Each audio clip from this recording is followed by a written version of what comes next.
Well, you couldn't have picked a better day to think about how happiness happens, because we're going to tune in to one of my favorite scriptures. I'm not kidding. It is one of the great stories about stress in the Bible. Now, if you never have any stress, God bless you. Maybe let the rest of us know what to do, and post your prayer needs in the comment section before you leave.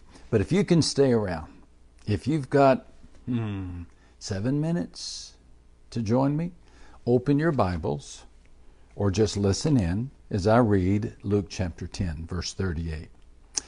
Jesus and the disciples continued on their way to Jerusalem, and they came to a certain village where a woman named Martha welcomed him into her home. Mary sat at the Lord's feet, listening to what he taught.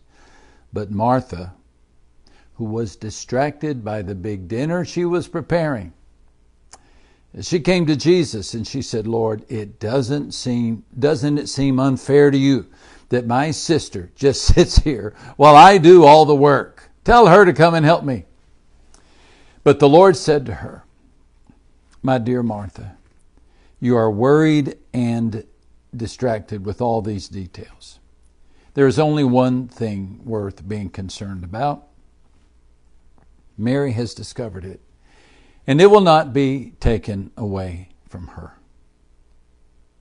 Now, gospel writer Luke embedded in his first sentence a few hints about the personality of Martha. He said Martha welcomed Jesus into her home.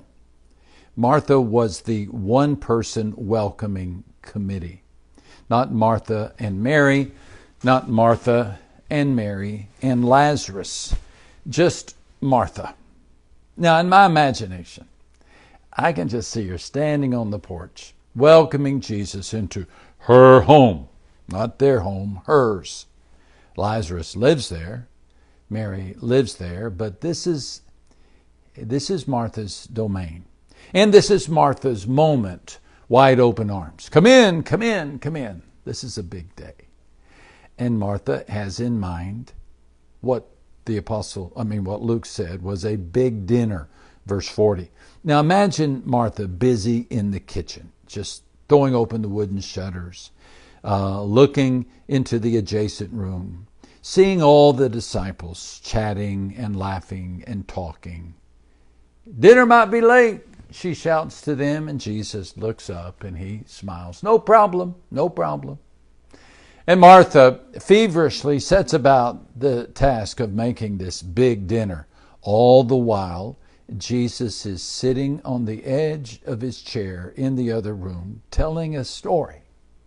Maybe he's telling a story about a prodigal son. The disciples are smiling at the thought of a wealthy Jewish boy who ended up feeding pigs. Oh, the irony. And right smack in the front of him, sitting cross-legged on the floor, there's Mary, Martha's baby sister. "Oh, pigs?" she asks. "Yes, pigs," Jesus affirms. Through the open wooden shutters, Martha sees Mary, and she sees Jesus. She sees her sister laughing. She sees Jesus gearing up to tell yet another story, and that's when it dawns on Martha. Why isn't Mary helping me? Mary could have cut the carrots. Mary could have washed the celery. Mary could do something, right?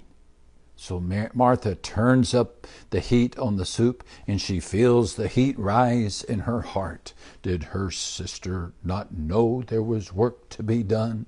The silverware is still in the drawer. The glasses are still in the pantry. Martha releases an audible sigh, and she carries an armful of plates into the room and sets them loudly on the table. But no response. No one notices her. She feels her jaw tighten as she returns to the kitchen to stir the soup. Within moments, she marches back into the living room. with a wooden spoon still in her hand, and she slaps it in her palm, demanding, Lord, doesn't it seem unfair to you that my sister just sits here while I do all the work? Tell her to come and help me. All conversation stops. A dozen sets of eyes turn. Mary looks down. Jesus looks up. Martha, cheeks flushed with anger, scowls. Her words hang in the air like a scrape of a fingernail on a chalkboard. What had happened to hospitable Martha, to welcoming Martha? Well, Luke gives us the answer. Martha was distracted by the big dinner she was preparing. Again, that's in verse 40. She had big plans to make a big impression with her big event. Instead, she made a big mess, and she became worried and upset over all these details of all the ironies. Martha was in the presence of the Prince of Peace, yet she was the picture of stress. What happened? Is there a takeaway lesson from Martha's meltdown? Is it that it is a sin to cook? That hospitality is the devil's tool? No. The Bible makes a big deal out of parties and banquets. That it was wrong for her to expect Mary to help? Of course not. Of course not. Martha's downfall was not her work, was not her request. It seems to me it was her motivation. I can't help but think that she wasn't serving Jesus, that she was more performing for Jesus. She wasn't making a meal for him. She was making a big deal out of her service. She was suckered in with the subtlest of lies, self-promotion. Self-promotion. Self-promotion is all about self. Look what I've done. Look what I've made. Look what I've accomplished. Self-promotion has little room for others. She just sits, Martha said. Self-promotion, even bosses. Tell them to get to work. Not a pretty sight, right? Martha in that moment was not a pleasant person. Of the two sisters in the story, which would you rather spend time with? Martha or Mary? That's a relevant question. Might there be a Martha among us? Might there be a bit of Martha within us? Does our service for Jesus ever turn us into scowling grumps?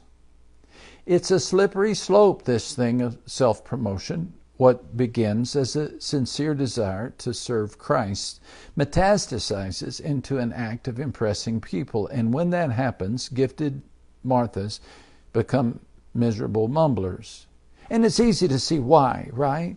If your happiness depends upon the applause and approval of others, you'll yo-yo up and down based on the fickle opinion of people. And believe me, it is fickle.